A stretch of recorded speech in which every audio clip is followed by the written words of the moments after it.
Welcome back from lunch and good conversation.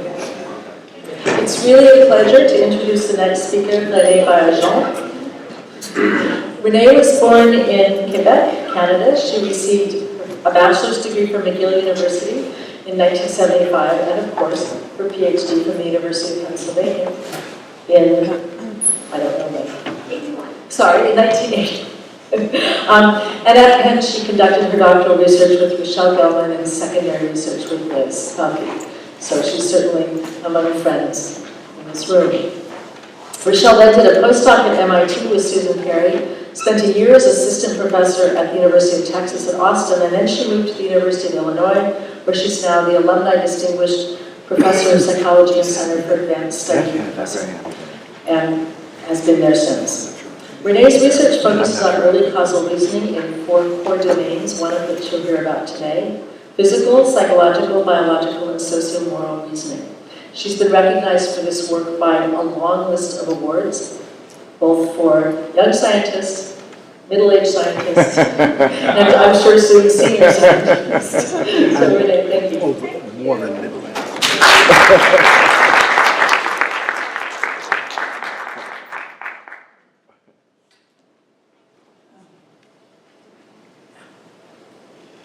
That's a great picture. So can you hear me fine? You're all good? Okay. So it's wonderful to be here today to be part of a celebration for 2 long and productive careers. It's been a wonderful event. What I want to do today is focus on 2 of Rochel's scientific legacies. So in the talk at the beginning. So the first one has to do with the idea that skeletal explanatory frameworks guide reasoning and learning in each core domain of causal reasoning. Rochel wrote, in each domain, skeletal causal principles guide infants' reasoning about learning about events in the domain. And Rochel was certainly not the only advocate for this position, let's face it. Nativism and rich cognition is not merely rampant in this room, it's galloping. But Rochel has been a very strong advocate for this position. And today there's evidence for skeletal explanatory frameworks in at least 4 domains of causal reasoning: physical, psychological, biological, and social moral. And I've highlighted the 2 bottom ones because in my talk today I'll be focusing on those.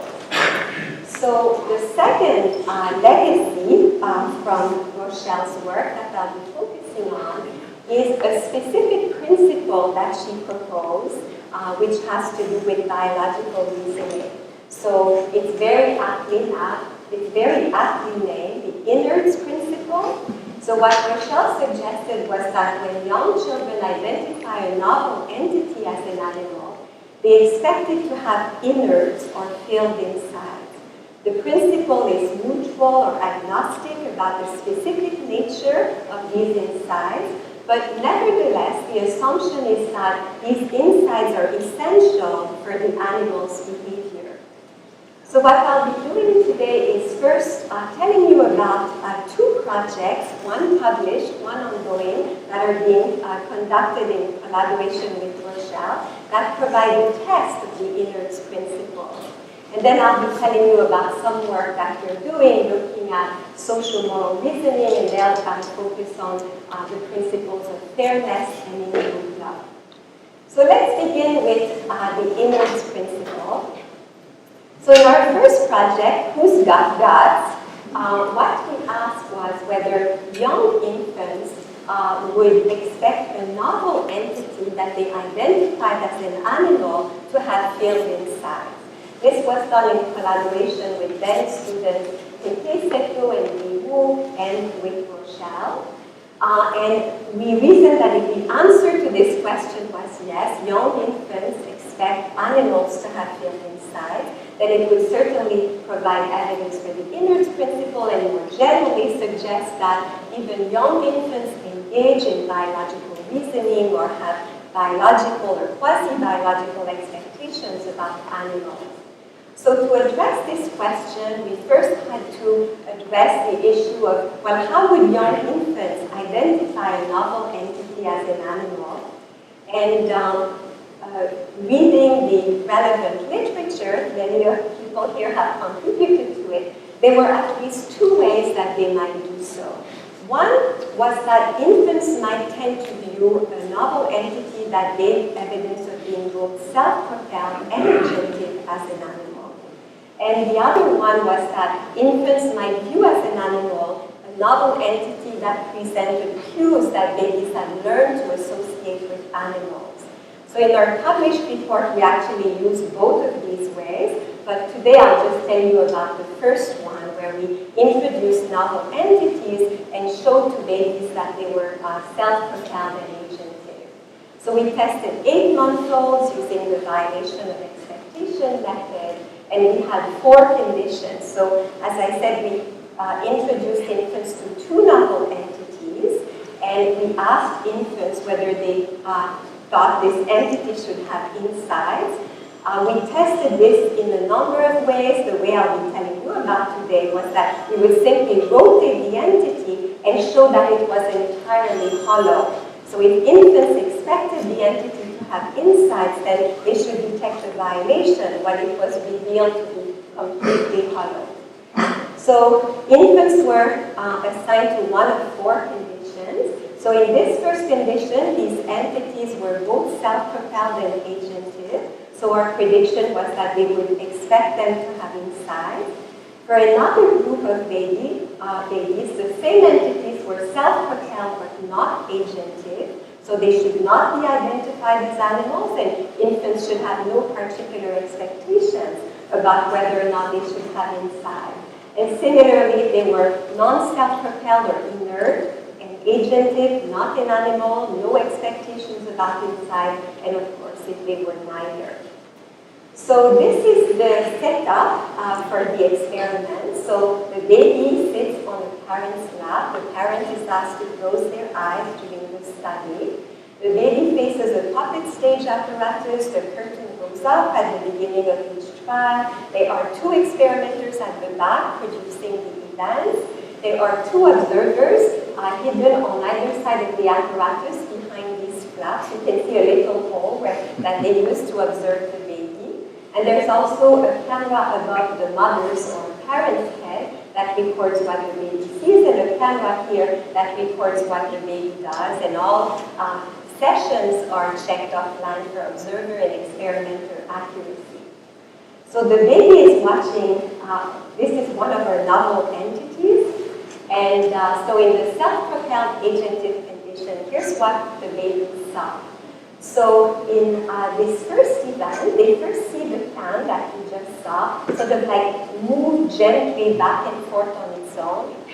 So it's capable of self-propulsion. And then an experimenter opens doors in the back of the apparatus, and using a method made popular by Susan Johnson, what happens is that the can quacks to the experimenter, quack, quack, quack. And the experimenter responds, oh, hi, how are you? You're back in town. And they have this long 60-second conversation. So this establishes that the noises, the quack quacks produced by the can are goal-directed. The can has a goal of communicating with the experimenter, and so is agentive. The box event is similar, except the box moves in a more zigzaggy manner and beeps, but again has a different conversation with the experimenter. So these novel entities are capable of self-propulsion and agency. And so in the test events, what we do is we simply rotate them, as I mentioned earlier, and we counterbalance, of course, which is hollow, which is closed. In this case, the can is hollow, and the box is closed at the bottom. You just see the closed bottom. So if infants identify these as animals, expect them to have insides, then they should detect a violation in the hollow event, but not in the closed event. So infants in the other conditions see the same test events, and all that matters is the information that we give them at the beginning about the object. So in self-propelled non-agentive, the boxes move as always, but now they quack and beep in exactly the same way, but the experimenter remains silent.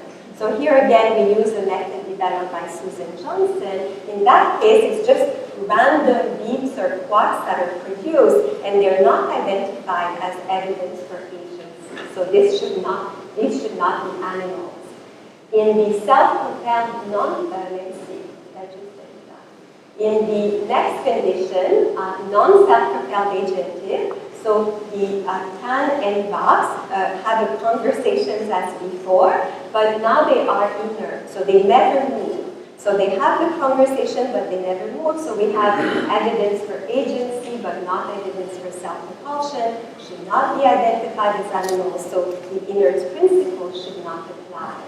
And finally, in non-self-propelled, non-agentive, no evidence of self-propulsion, no evidence of agency, the experiment is silent, so we should have no expectation about the inside. And this is in fact what Peke and Lee found. So what I'm showing you are looking times at the hollow and closed events. You can see that when the objects are self-propelled and agentive, they look reliably longer at the hollow than at the closed event. We then replicated this finding, but in the other three conditions, when it's not self-propelled, not agentive, or neither of those, babies have no expectations about what the insides of the object should be, and they look equally at the hollow and closed event.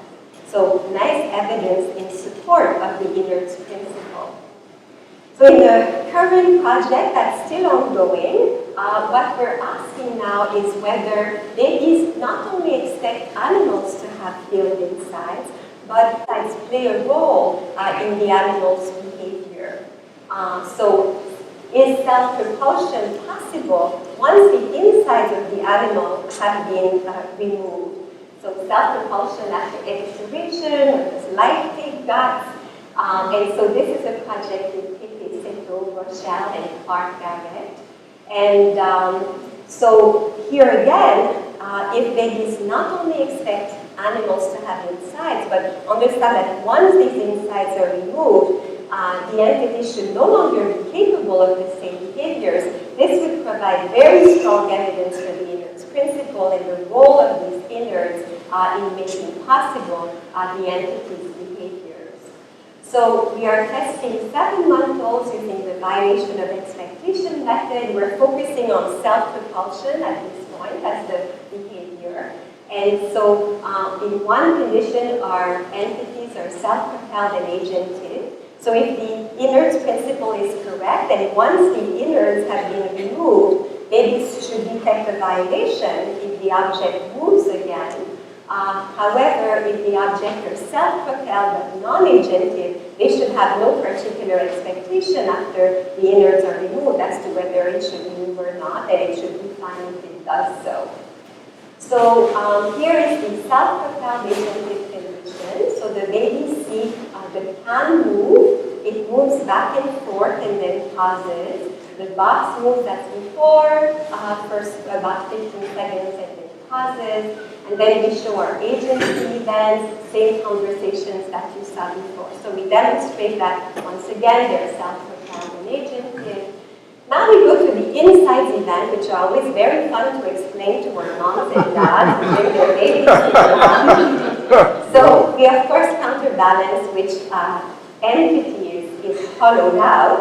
But what happens is the experimenter takes a knife and basically cuts the top of the object open, removes the top, places it down, and then sort of reaches in and is grappling inside, then removes one sort of handful of guts that is placed in this clear bowl, then reaches in again, and then removes the second handful of both. And here you have it in gory color.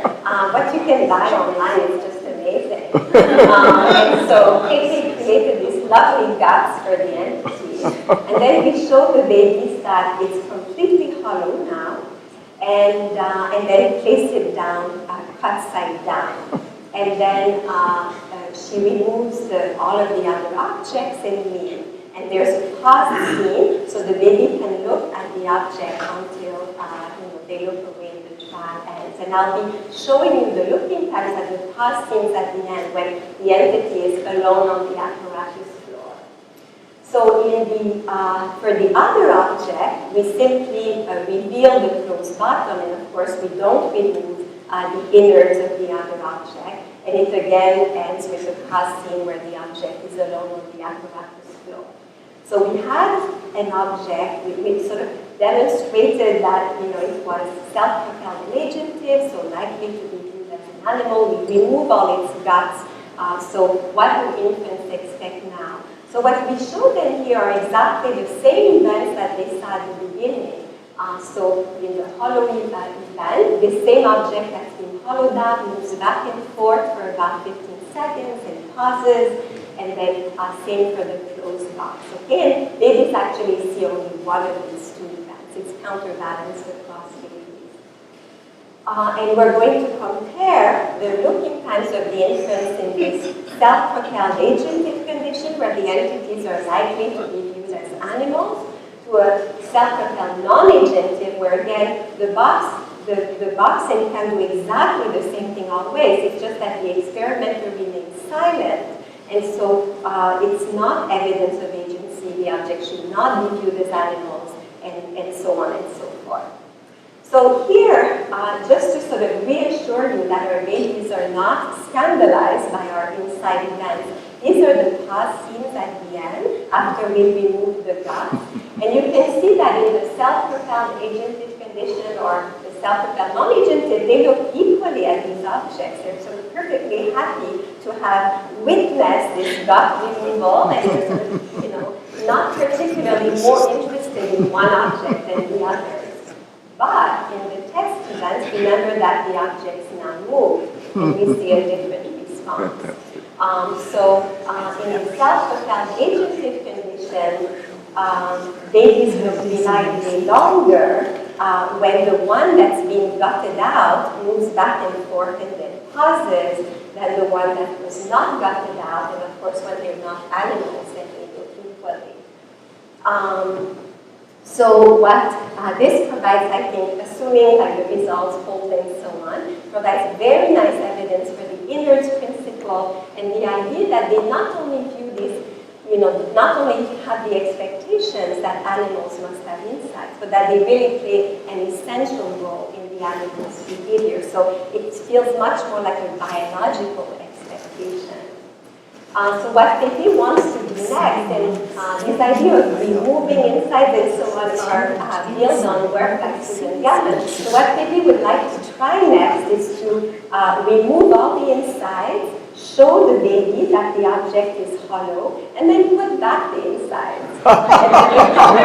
Which is something that Susan did in some of her work. I think in your work, preschoolers think if you take the brain out and you put Randy's brain in, it's going to be just fine. So it was interesting to see what her 7-month-old state, that they understand innards are essential, and so in the lab we're actually taking bets on this one, which is So what this kind of research suggests, which I find so interesting, is that when we show our babies these novel entities, there really are three systems that are working seamlessly together to guide infants' expectations. So if the entity is self-propelled, then the physical reasoning system endows it with a source of internal energy, something that Rochel and Alan have written extensively about. If the entity gives evidence of being agentive, of deciding when or how to act, then the psychological reasoning system endows it with internal states. If it gives evidence of both, the biological reasoning system endows it with field insight. So all of these systems work together to sort of attribute these very abstract concepts or properties that then guide expectations about the ways in which the entities can act. So moving on to our other domain of puzzle reasoning, social role reasoning. So as Liz mentioned yesterday, over the last 20 years, there's been a great deal of research in the area of psychological reasoning. And what this research suggests is that when infants watch an agent act in a scene, they infer the mental states that underlie the agent's actions, goal, knowledge or ignorance, false beliefs, and so on. And they use these mental states together with the principle of rationality to predict the agent's subsequent actions, especially as the scene changes. So all of this lovely research naturally led to new questions. So what happens when two or more individuals interact in a scene? Do infants have expectations about how they should act toward each other? Do they view certain actions as obligatory and others as forbidden? And if yes, what principles may guide these expectations? So this then sort of naturally led to this new focus on morality or social moral reasoning. Now, if you're at all familiar with the literature, very broad literature on morality, you know that there's a great deal of debate about the nature, number, and content of the principles that provide the basic structure of human moral cognition. And infancy research can make a special, unique contribution to this debate by revealing what early expectations are present about how individuals should act toward each other. Here's a list of the principles that infancy labs are currently investigating: fairness, harm, reciprocity, input, love, and authority. And I'll be telling you today about the two in yellow. Fairness. So there's an enormous amount of research suggesting with adults and children suggesting that we possess an expectation of fairness, we are fairly with others, and all of this has led infancy researchers to ask whether sensitivity to fairness might be present even in the first years of life. There's now research from several different labs, Jessica Somerville, Lucas Turian, and my lab as well, suggesting that infants in the second year already possess an expectation of fairness. And what we are all doing now, of course, is looking into the first year of life, and I thought I would tell you about these results today. So in this research on fairness, infant researchers use the same context that are traditionally studied with older children and adults: the allocation of resources, dispensing rewards for efforts or merit, letting out punishments, and I'll tell you again the ones in yellow. So in this study with Stephanie Sloan, we're looking at 9-month-olds, and we have a number of conditions.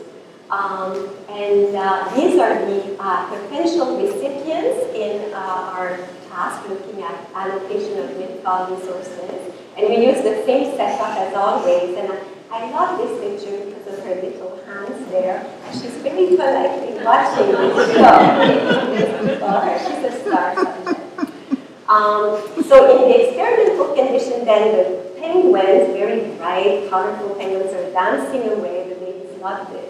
Then an experimenter enters the apparatus with a tray of 2 cookies, and she says, "I have cookies." And the penguins respond, "Yay, yay," in 2 different voices. She gives 1 cookie to 1 penguin, and in equal event, she gives the other cookie to the other penguin, on equal event to the same penguin. And the idea, of course, is that if babies have an expectation of fairness, they will look longer at an unequal than at we have 2 control conditions. This one is to simply control for low-level alternative interpretations, like maybe babies might have a preference for asymmetrical displays. So everything is the same, except that the penguins never move or talk. They're like chairs, they're inert objects, and so the infants should not care how the experimenters distribute the cookies if that's what they're focusing on. The other control is more interesting. So the idea is that babies in the experimental condition might look longer at the unequal event, not because they expect the experimenter to divide the resources equally, but because they expect similar individuals to have similar numbers of objects. So what happens here is that instead of bringing in and dividing the cookies, the experimenter simply removes cover covers in front of the penguins to reveal the cookies already placed on the placemats. So in this case, we don't exactly know how this division came about, and so we, as adults, we have no expectations about fairness.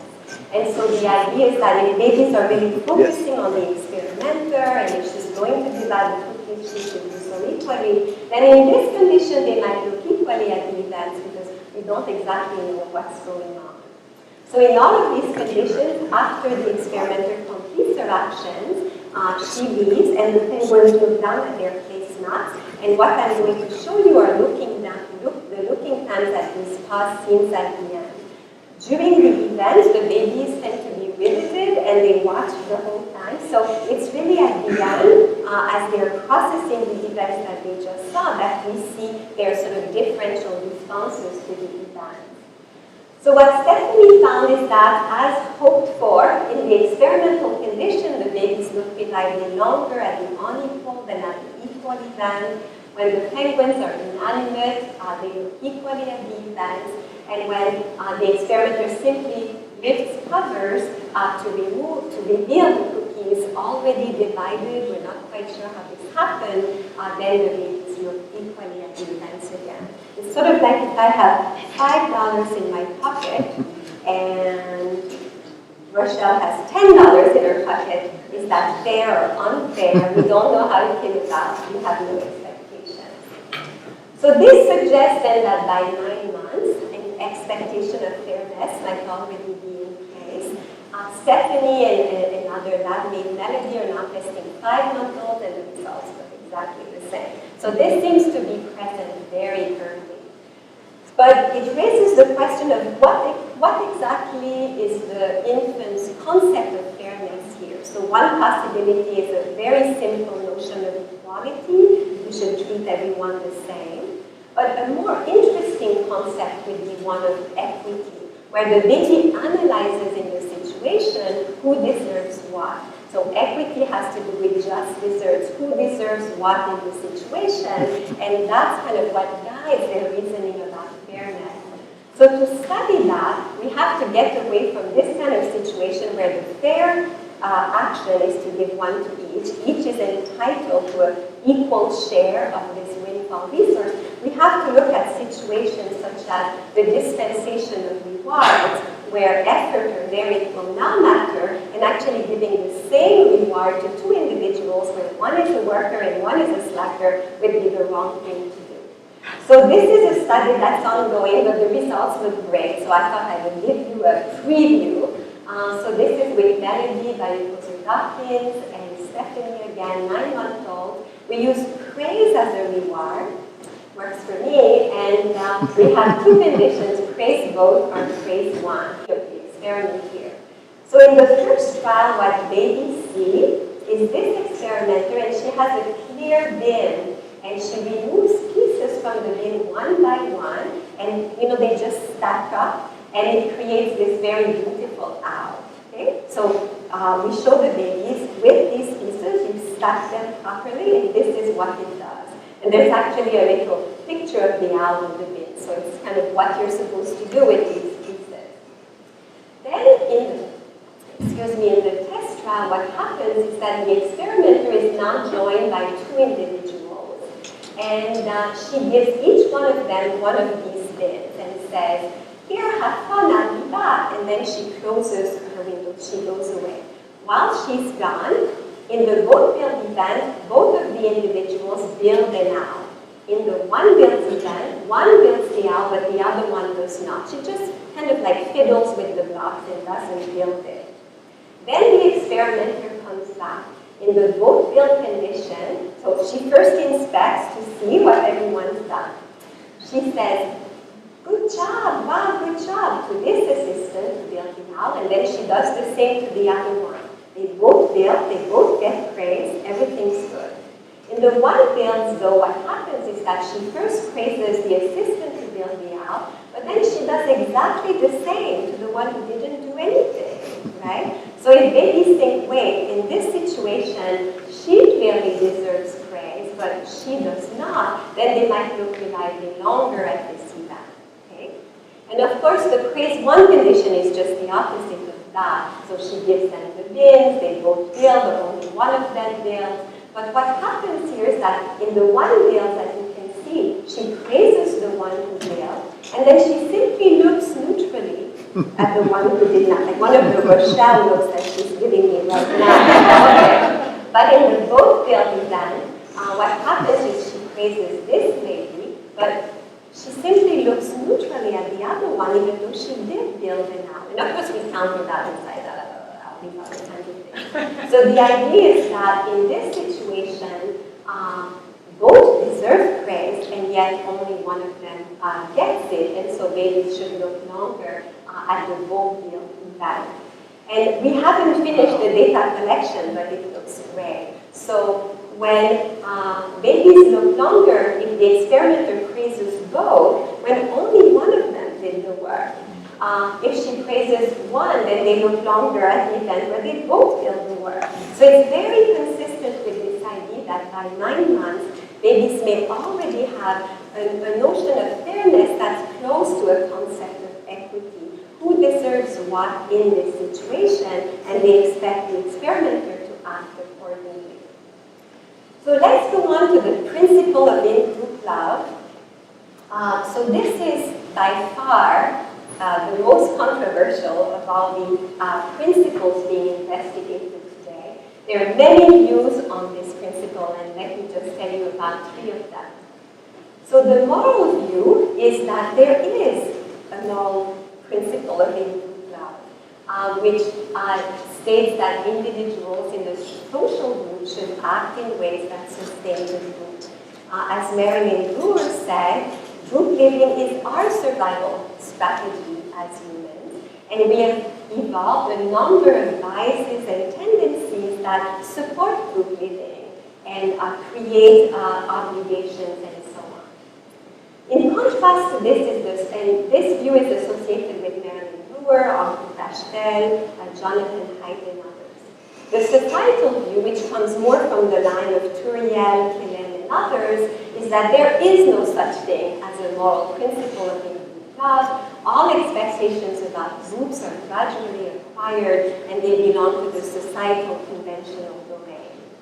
Finally, a third view, which comes from the work of Felix Warneken and Mike Gallistel, is this indiscriminate altruism view, that infants begin with a general expectation of altruism that's gradually restricted to the in-group with experience. So in our work, we are using as our working hypothesis this moral view. We're testing the idea, do babies have an expectation of in-group love in sort of how they interpret, predict, assess the interactions that they witness. So this view has many assumptions, so let me just touch on a few of them. One is that in-group love is really about in-group favoritism, not about out-group hate or derogation. You treat everyone this way, but when they're identified as members of the same group, more obligations come into play. So it's not about hating the other guys, it's about charity begins at home. The in-group love principle will interact with all of the other ones in a very complex algebra that's going to be shaped by culture. When in-group love and another principle apply, different cultures make different choices about which one to prioritize in different contexts. And finally, in-group love has many expectations, which we've organized in terms of 2 corollaries, in-group loyalty and in-group support. In-group loyalty has to do with how you deal with the in-group relative to the out-group when both are present, so to speak. And it carries, as I mentioned before, many expectations. You should prefer the in-group over the out-group. You should align with the in-group over the out-group in terms of choices. You should favor the in-group when allocating resources, co-retaliate against out-group aggressors. And as before, I'll be telling you about the ones in yellow. So in our work on preferring the in-group over the out-group, we actually build on work that Liz and her students, Katie Kinsler and Kristin Schutz, have done. So babies tend to prefer speakers of their native language over speakers of a foreign language. and it's been extended to dialects and accents and so on. So one possible interpretation of these results is that babies prefer their in-group in this contrasted context that will highlight in-group, out-group differences. But there are other possibilities, such as they prefer what's familiar. So to get at that, what we're doing here is we're having babies in third-party situations watch unfamiliar individuals in unfamiliar groups, and we ask them, do you think that if these two guys are members of the same group, then, this one should prefer that one over an out-group individual? So we're testing here 12-month-old. This is work with Lin Yan, and following the minimal group method in many of our studies, we use salient arbitrary markers to mark the groups. This has been used very successfully with adults and children in a number of studies. So we have a two-group and a no-group condition. So you're the baby, the curtain goes up, and you see this assistant in a very salient costume. And there are toys on the apparatus floor. She's holding a box, and she simply connects all the toys and places them in the box. So it's just a simple task that she does and allows babies to see her, to study her lovely outfit, and so on. Then we go on to the pre-test trial where that lady is gone, and there are two other assistants present. So you can see that this one has the same outfit, and this one has a very different outfit, and of course size and all these things are counterbalanced. And the two assistants are reading identical books, okay? Then in the test trial, she joins them, and she sort of looks at both of them, and then she sort of leans close to one of them to read along. So in the approach same, she approaches the assistant with the same outfit, and approach different, of course, the one with the different outfit. So the idea is that if babies use these outfits as a bookmarker, and they think, oh, these two seem to belong together, like if you're walking to the airport and you see people in national costumes of some kind, and you sort of group them together, then given this idea of expectation of in-group loyalty, then she should approach this person rather than that person. This should be unexpected. But one difficulty here is that, of course, you might say, well, maybe it's just like similar things to go together, and that's all that's going on here. So here's the control that we're using for that. I'm curious to see what you think. So what happens is we give infants information that the outfits are not symbolic group markers. Rather, they play a functional role. So we're sort of telling the babies, normally you would use this as a group marker, but don't because they actually serve a purpose. So the only difference in the study is that instead of putting the toys in the container, this black and white thing on her chest turns out to be a huge pocket. And she just picks up the toys and puts them in her pocket, right? So now the outfit is just a functional thing that you wear when you clean up toys, and it should no longer work as a group marker, and babies should now look equally at the approach same and approach differently than. So I sort of looked online to find examples to see what, to sort of illustrate this idea that when we see these orange shirts, we think group marker, but all of these orange vests, we're not as convinced that all of these people belong to the same group. You know, you have to wear this vest and they're usually orange. It doesn't mean they're in the same group. Similarly here, these white sweatshirts signal they're all in the same group, but these white raincoats suggest they all lock them at the door, but they're not necessarily in the same group. So this is in fact what we are. So in the two-group condition where the salient outfits don't play any functional role and are allowed to work as group markers, we basically confirm and extend the results of Katie and Liz.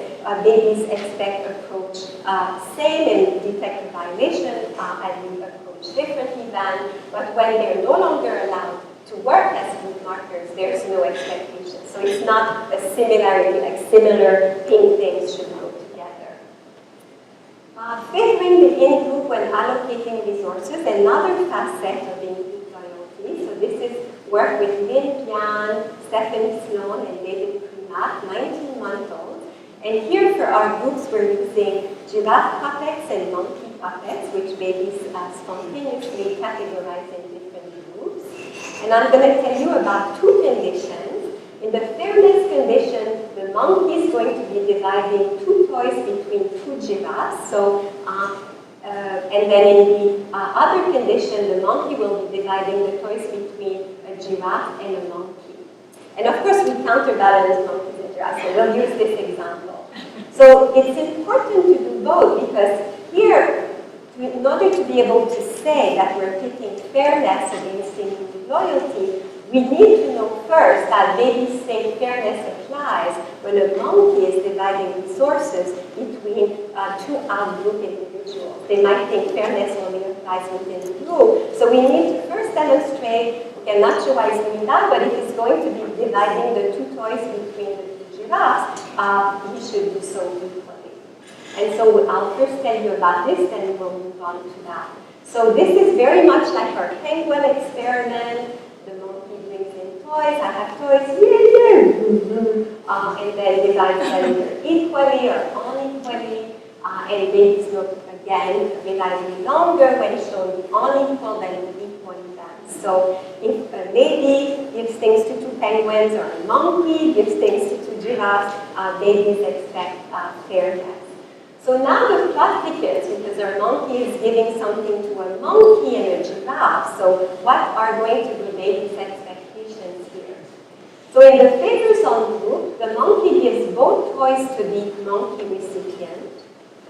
In the favors other group, gives both toys to the giraffe recipient. And the equal event gives one to each. Okay? So if they go with fairness, this should be expected. If they go with in-group loyalty, this should be expected. And this is what Lynn and Stephanie are finding. So babies view the favors other group event as unexpected, which is not surprising because it violates both fairness and in-group loyalty.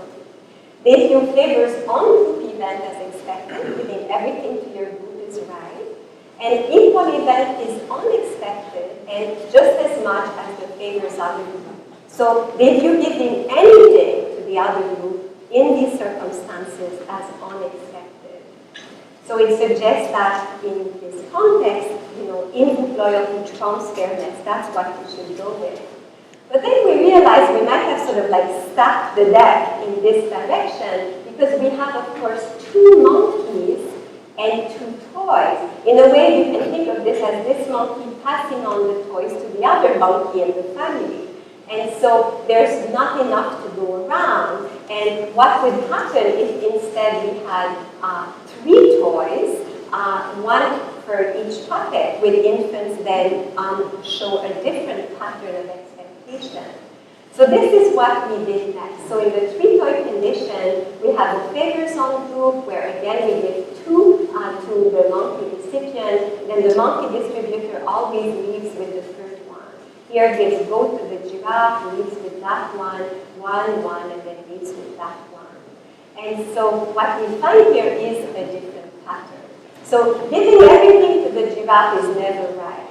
But now babies seem to say that, okay, now fairness applies, you have enough, you could just go with fairness and give one to each.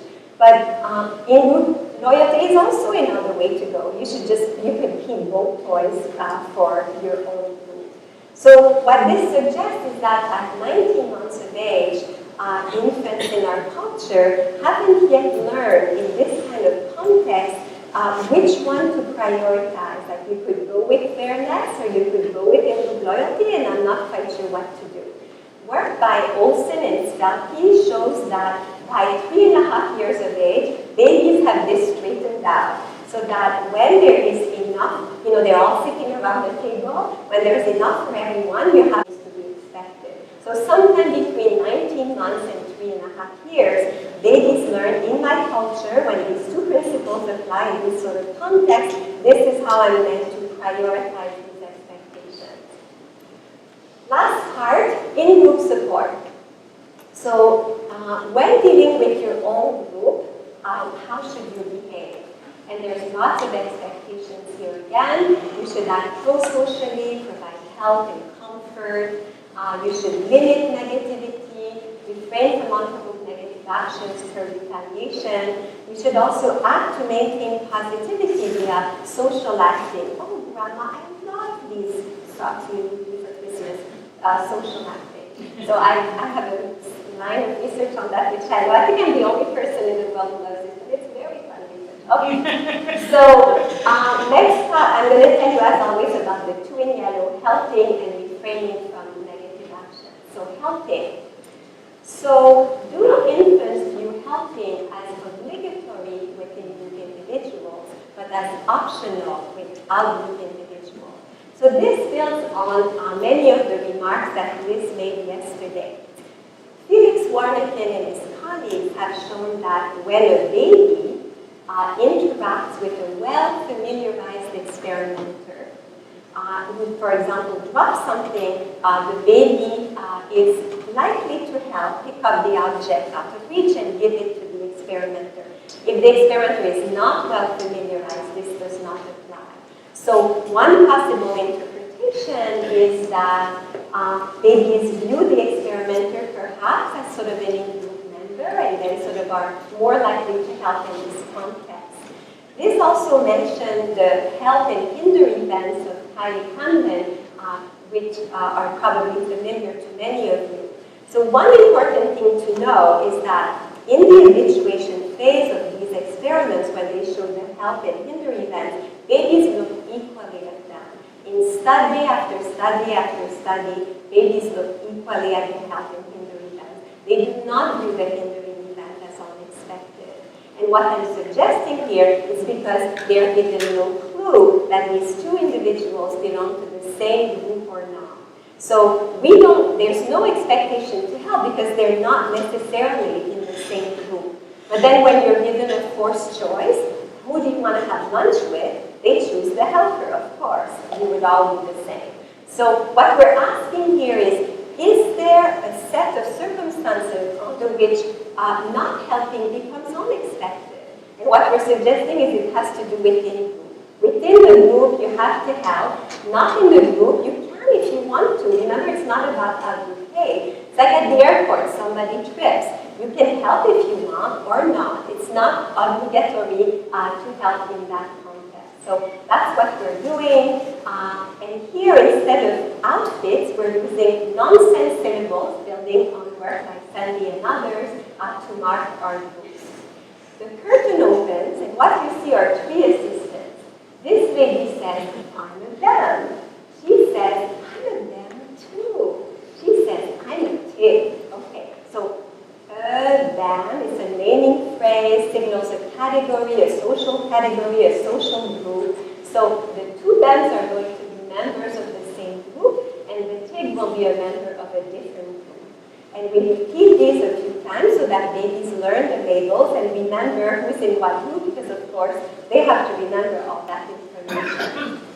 Then we go to the test trial, and what happens is these two ladies are both bands, they're in the same group, and she has a bin, and she has little discs, and she stacks them one above the other. She can't reach the last one, she tries vainly, and then the bell rings.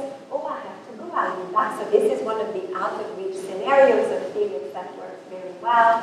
So in the healthy event, okay, so the bell rings, I have to go out and back, she leaves. Then the lady at the back picks up that little piece there. In the healthy event, she puts it in the bin so that when a one returns, she can continue the stack. So we don't ever put it on because it could mean like she's playing or imitating or whatever. It's more like she makes it available for her to continue her work. And in the ignore event, she inspects it and then puts it back exactly where she found it. So the idea is that if babies stay, these are two bands, they're in the same group, she should help her, then the ignore event will be viewed as unexpected. The out-group event is exactly the same, except when they introduce themselves, she says, I'm a them, and she says, I'm a pig. I'm a pig too. So now they're members of the same group. And so these two who are present in the test trial belong in different groups. And so now it's okay to help, it's okay to ignore because they're not members of the same group. We also have a similarity control that that was suggested by my friend and colleague Cindy Fisher. So instead of saying, I am a them, I'm a them too. Now these two ladies say similar things, but not things that mark groups. So she says, I saw them. I saw them too. So it's kind of like show and tell, thanks for sharing, but it doesn't really tell us anything about what groups they belong to. Because we don't know what groups they belong to, the healthy them and the ignored them should be equally expected. And this is exactly what Song is doing. Song is doing this study with 16-month-olds. So in the in-group condition, I'm them too. Health is expected, and the ignored them is viewed as unexpected. But in the out-group condition, or when group is unmarked, because we don't know what groups they belong to, the infants will equally have the different events. So this will be my last bit, refraining from unprovoked negative actions, and very strangely it will bring us back to the Innard's principle in ways that you will see. So, do infants view unprovoked negative actions as unexpected when directed at the in-group? So this is again work with Kyung-Sung Jin with 12-month-olds. So when we started this work, we didn't really want to show babies people hitting people. So we decided to use computer-animated events. It's very popular in this line of research. But we also use a new method called the infant-triggered video method. Was suggested to me by David Birnbaum in an airplane conversation after a workshop, and it took us a very long time to work it out, but now we have a working procedure. So basically what we do is we allow the baby to choose what event they want to see. It's kind of giving them the remote and saying which of these two events would you like to watch. So let me tell you about what we do here. So the baby sees two different events. Hit event and a jump event. There's always a big guy and a little guy, and we counterbalance who is the hitter and the jumper, but we'll use this example. So in the hit event, the big guy picks up the stick and hits the little guy over the head 3 times. And every time he hits him over the head, there's a small impact sound, and the little guy closes his eyes. Okay, like boing, boing, boing. Okay. And then in the jump event, the big guy picks up the stick and jumps next to the little guy 3 times. Each time he hits the ground, there's an impact sound, and closes his eyes. So to assess infants' responses to these events, as I said, we use the infant-triggered video method, the ITV method. So the idea is that if babies view these as members of the same group, since they're so similar, and they view unprovoked negative actions as unexpected in the group, then this event might be viewed as unexpected, but not this one. So what we do here, here's how this works. So the baby sits on the parent's lap in front of a big V-shaped apparatus. And this is all a big piece of plexiglass. And there's a monitor here and another monitor here, and a wide-angle lens between them, and there's also an overhead camera. So on the 2 monitors are still pictures of the 2 events that you just saw. And they're surrounded by a yellow beeping band. The moms wear special occluding glasses, so she sees like 2 bright spots, but she does not see the events and does not see them until after the study. So she doesn't know what these events are, or which event is on which screen. The soundtrack is the same. So what happens is that an experimenter in a different part of the room asks the parent to please, for example, touch the picture on the right.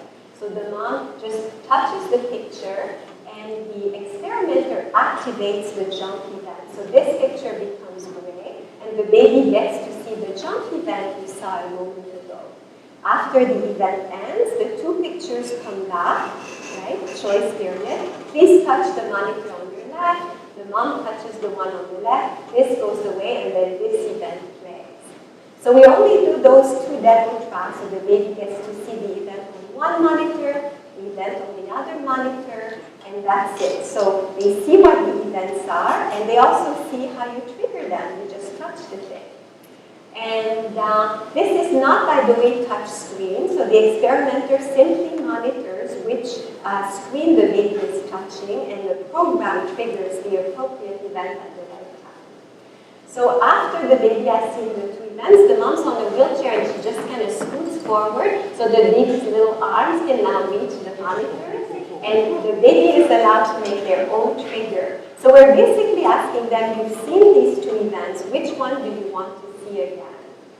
So here's an example of the baby. So above the line is the view from the wide-angle lens camera between the monitors. And you can see it's very easy to tell which one the baby is touching.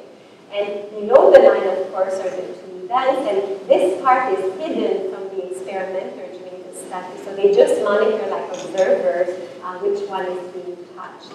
So you can see here we're in the choice period. The baby triggers this event and then watches it as it happens while the other one has gone away. Then it will come back to a choice period and the baby can choose again. So this was the 3 hits jumps condition, where you had 3 hits or 3 jumps. Kyung-Sung also did a 6 hits jumps condition. And the idea here was to see if you make the negativity of the action more intense, what happens? Will babies still view the hit event as unexpected, or will they actually begin to view it as aversive and simply not want to watch this event? So there's lots of research showing that adults under some situations do view harm as aversive, and all turned away from the TV at some point. It's especially true to intentional harm as opposed to accidental. It's especially true when it's directed at in-group as opposed to out-group individuals. So one possibility then was that with 3 hits, the babies might choose the hit event because they're like, what's going on here? What's this about? This is not quite right. But with the 6 hits, they feel, oh, I can't stand watching this, and then they won't choose it. And that's exactly what Kyung-Sung found. So when you have a certain amount of negativity, and there's no bladder bore here with just 3 little tongues on the head, they choose the hit event, what is going on. But if you make it more intense, they don't want to see this event, which is a nice feature of this method, which is they choose the jump event instead. So, of course, where we are going next is to see what happens with when we're not in any group situation. And there are 2 possibilities here. So what we're doing is simply, say we just cross the individuals, right? So not blue, but now you're sort of like jump, you cross the characters. So one possibility is that babies view all of these as the same kind of individual, and harm applies to the kind. And in group, less harm is tolerated. Out group, a little more harm is tolerated. So it might be, for example, that in the out group situation, they think, oh, okay, well, 3 hit is nothing, but 6 hit, oh, well, okay. So they might view 6 hit as unexpected and 3 hit as nothing to write home about, really. So that's one possibility. But another possibility, which takes us back to our hands with guts, is that babies might view these individuals, this guy and this guy, as different kinds of individuals. They don't talk. This is the only study we've done so far where they don't talk. Or penguins, giraffes, monkeys, everybody had things to say. I love cookies, yay, yay. These are not people, right? They don't talk. These are something else. And babies might view that they're the same kind of group, and then harm applies with in-group, out-group restrictions as usual. Or imagine that, imagine that this is a tiger and this is a lamb. This is dinner. This is completely fine, right?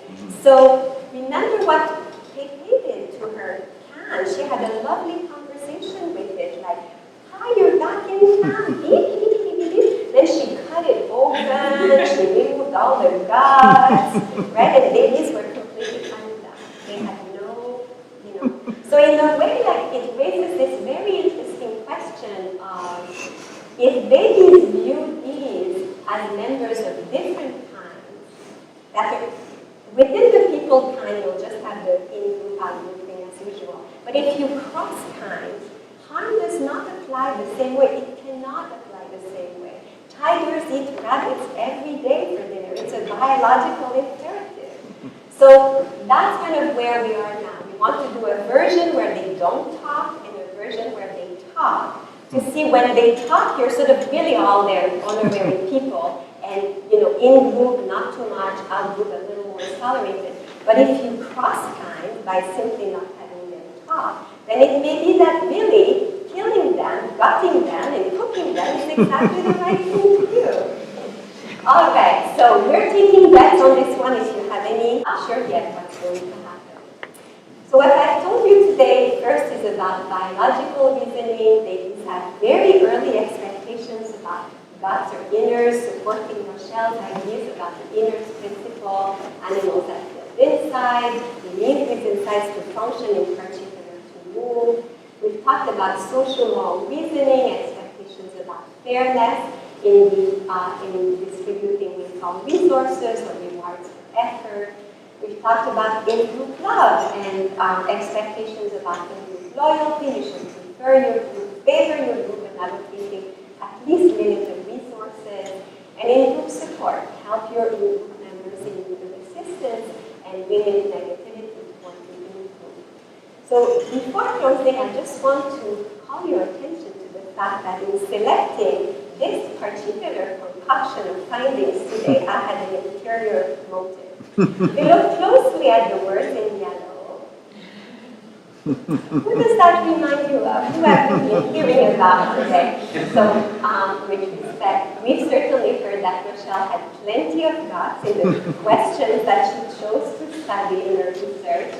Another admirable quality of Rochel was that she was always fair in her dealings with people around her and her handling of scientific evidence. And of course, always showed great in-group loyalty and support to all of us, which is why we're here today. So thank you, Rochel. And let me thank my wonderful collaborators again and you for listening. Thank you.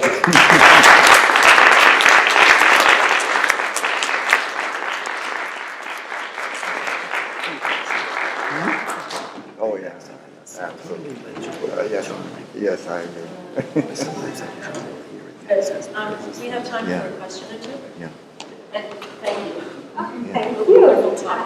So could I just jump to, big question. So all this suggests to me that there's some precursor to call it moral predisposition, if you like, especially for helping in fairness with the in-group. All that really fodder for a whole lot of group selectionist theories who think that this kind of in-group favoritism has played a huge role in human evolution. And Richardson and Boyd come to mind. There's also E.O. Wilson and others. So do you see it this way? That No, I don't. No, I don't. predisposed to be moral to the in-group? So let's see. I don't want you to go away thinking that morality is about the in-group. That would be wrong. I think what's going on is that there are this is all like incredibly abstract expectations that humans have, right? Some of them, fairness and reciprocity, I think are good candidates, apply across all kinds of individuals. It doesn't matter who they are, like if a star is dividing cookies between two circles, if a monkey is giving to giraffes, if a person is giving to penguins, it's kind of like all other things being equal, there's an expectation that's fair. So there are principles that seem to just be very, very broad and apply just generally. Then there's principles like harm that has to be limited to your own kind. We all went to lunch, we all ate lots of other agents in the world, and so in a way that harm is different from fairness and reciprocity because it doesn't apply probably across kinds. But then within each kind, whether you're in the star kind, the giraffe kind, the monkey kind, or whatever, babies do expect in-group love to apply.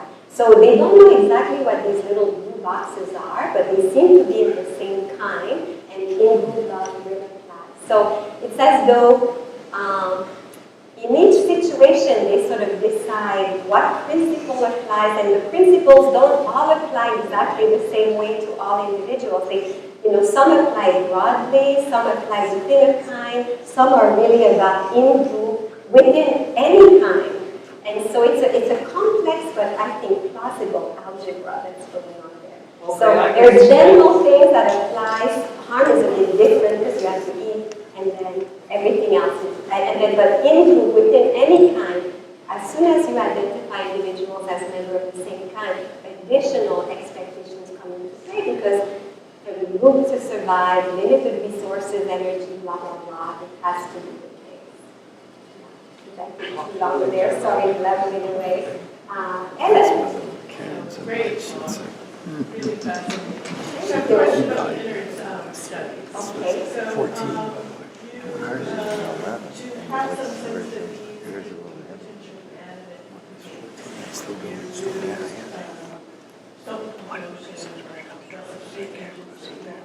and and avoiding everything with perception, like eyes, I didn't, I forgot to mention that they're just boxes, no eyes, no fur. but the innards were biological. Well, actually, if you look closely, there's telephone cord, there's bits of all kinds of things there. Okay, So well, this distance, so I guess the question, so anyway, that was sort of the question. What if it were crumpled bits of paper, gears, something that, for me that looked like it didn't have much function, something that looks like mechanical, would you still expect that that's fine as long as it wasn't hollow? Or well, Rochel is nodding red. So I think at 7 months, they just don't know what's inside. They just have no idea what's inside. I don't think that at 7 months of age, if it's something they recognize as like their shoe, I think it wouldn't work. But if it's almost, it could be lots of different things and it would still be okay because it's a very abstract expectation that it's going to be filled and it plays some role. You can eat it if you eat it, maybe the animal can't function and can't eat you anymore. I think it's very tied to the predator craze. But I don't think that. so if it were mechanical looking, like sharp. But what does a 7-month-old know about mechanical? It's insulin. Yeah. Sharp, Who's Brennan? very much Spokesman. biological. The way your hand and You think that they would then say, oh, this is really, yeah. I don't know. Interesting question for future research. Rochel wants to add something. You have to remember that Descartes had a theory of innards. It's not the current one. Right? yeah. So there's a distinction between a thing that says you will come up with an explanation. And if you're a biologist, you're going to have a theory about what that is. All this is meant to say is biological kinds get their energy from within. And therefore, there better be stuff inside. All right? So that's all you have to assume. But you assumed, but you didn't just do that. You gave stuff that looked like guts.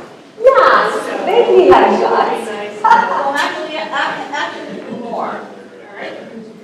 Innards go with whatever the principle is, and that should be biologically things out. All right? Now, you could be Aristotle and have a theory, but he already knew that it was a biological entity that had operational principles that are different than the ones that come up that are inanimate.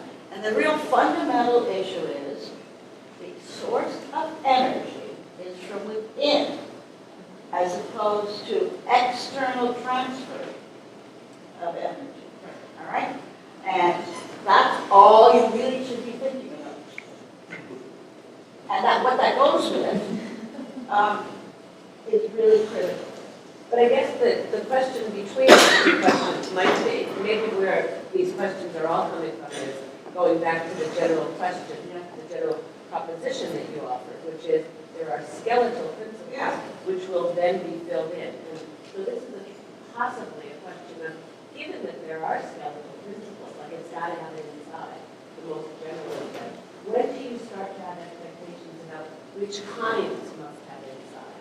And that would be, that's the next step. That's what you learn. And in fact, Sandy and Susan have done lots of work on inside and how children's expectations about insides develop. And there seems to be a first stage where they think, different animals will have similar insides, very different from artifacts, and then somewhat later, they begin to think that pig insides and fish insides will look different. But initially, it's like there's got to be insides. Then it's like animals all have the same color, etc. At least it's possible. And then later on, fish insides, jellyfish insides, pig insides. We actually know that's the case. Well, yeah, it's published. In 1983 or 4, asking kids, 3-year-olds, what's on the inside, what's on the outside. The answer for the inside was consistent across different animals. For the outside, it was unique. No, I'm sorry, for animals, outsides and insides were consistent. The outsides were about eyes and hair, all around the head, by the way, or feet, or something that we right? Whereas the answers were in animals were all idiosyncratic. If they knew something about the thing. Like a doll has stuff inside. They never thought a doll had innards. And so all the answers in animals are very idiosyncratic. Because we weren't asking them about function, we were just asking them, as everyone is, what's on the inside, what's on the outside. Now, ask what's on the inside and outside of a plant. Sure. All right?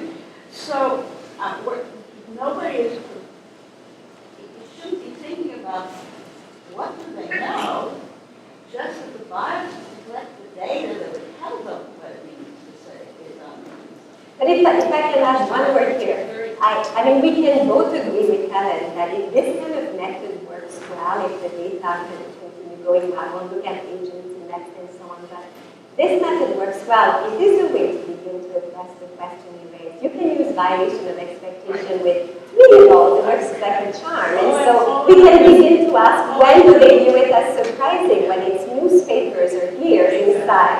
And that's What that. is you're calling it guts and you're showing them guts, and maybe it's really just stuff. Stuff. Okay, I'm looking at stuff. Why Okay, I think the principle of the base is better than the stuff. Why don't we leave this intense conversation Thank you. here? Can I just Thank our add one speaker. fact? You can add one fact at any Yeah, one time. of our papers shows that babies are really not expecting the noise of a bouncing ball inside an animate-looking object. How's that? Okay, let's thank the speaker.